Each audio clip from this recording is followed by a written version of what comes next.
Danny is about the nicest guy you would ever want to meet. He's a student who went to school in Boston, got a graduate degree in engineering.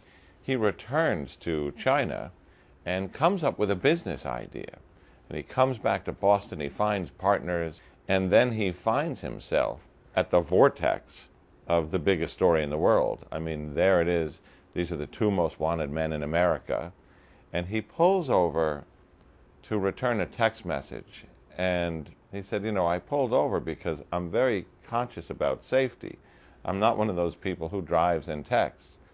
And I said, and then what happened? He said, a guy knocked on the window. He said, I only put it halfway down because I couldn't quite understand him. I lowered it a little more.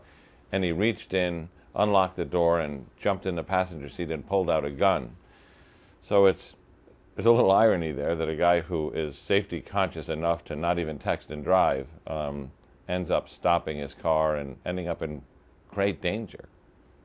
We talked to Danny for quite some time about how important his story was to give people a window into what was going on that night. And he's the only one in the world who has that story. I asked him about why he wanted to be disguised, and he said, you know, I don't know if there's anyone else out there from this plot, if these guys have friends, if I'm going to be a witness at some trial, but at this point I'd rather keep my identity concealed.